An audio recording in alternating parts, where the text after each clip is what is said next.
Hey there, and welcome to The Explainer. You ever read something that just grabs you and you can't shake it? Well, other things you forget the second you're done? Well, today we are going to pull back the curtain on exactly how that works. We're talking about the secrets of persuasive writing, how to take your ideas from just okay to absolutely unforgettable. So, you ready to level up your writing game? Let's do this. Okay, so here's the roadmap for today. First, we're going to look at the big picture. Then we'll drill down into choosing the right words and building powerful sentences. After that, we'll get into the really cool stuff, the tools of persuasion. And to finish up, it's all about you, putting it all into practice. All right, first things first. Let's get right to the core of it. What makes some writing so powerful? You know, the kind that really connects with you, while other writing just doesn't. Here's a hint. It's not just about the facts. Nope, it's all about how you say what you're saying. Okay, take a look at this sentence. Read it. It's not just laying out a fact, right? It's doing something more. It's painting a picture, creating a mood. You've got words like widens, perpetuating.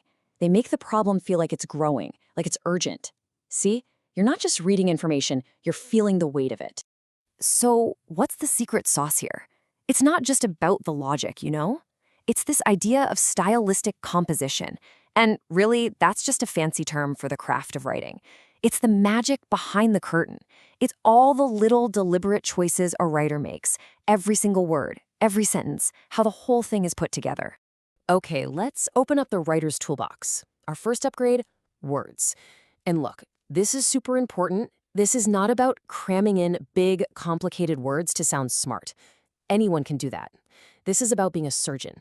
It's about choosing the exact right word for the job, the one that's precise, powerful, and perfect. I mean, think about a word we use all the time, like said. Sure, it's fine, it works, but man, is it boring. Think about the difference. Did the person assert their point? You can almost hear the confidence, right? Or did they contend it, like they were in a debate? Every single one of these alternatives paints a totally different scene in your head. It's a game changer. Whoa, okay, look at the before and after here. On one side, you have the student walked into the room. Fine.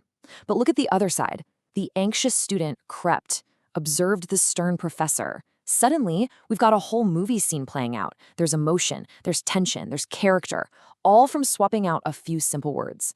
That's the power we're tapping into. Okay, fantastic. So now we've upgraded our ingredients, our words. But great ingredients don't automatically make a great meal, right? The next step is being a chef. It's about how you combine those words into sentences that have a flow, a rhythm, sentences that pull your reader along exactly where you want them to go.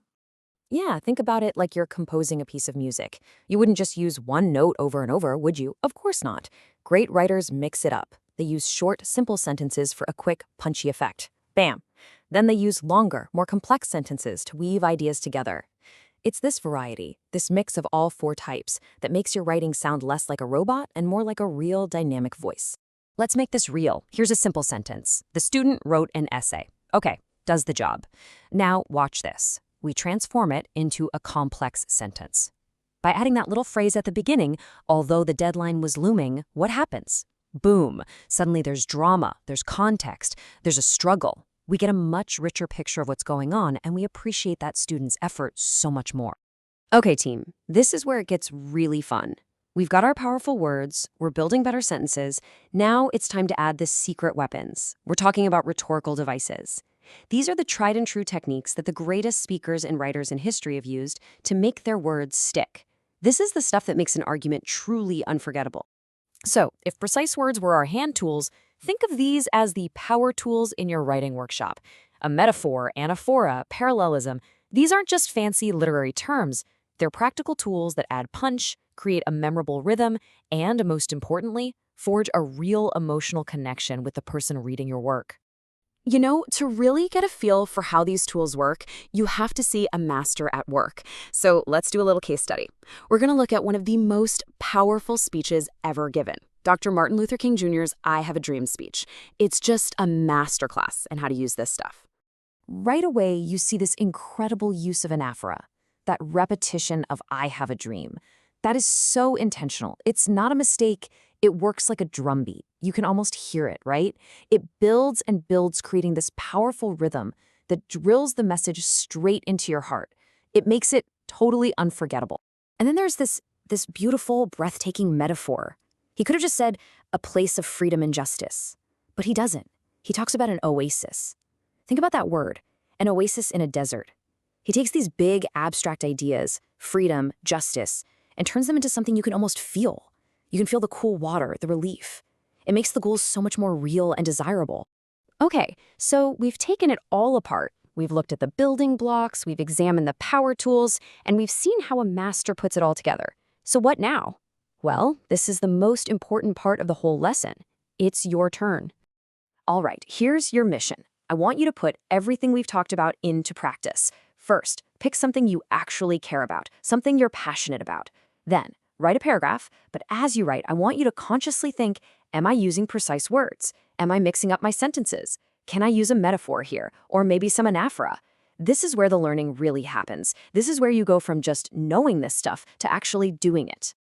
So there you have it. You've got the blueprint. You've got all the tools. You now know what it takes to make your writing not just good, but powerful, to take it from bland to brilliant. So the only real question left is, what do you want to say? What idea matters so much to you that you're ready to bring it to life with these tools? The page is waiting. Go get 'em.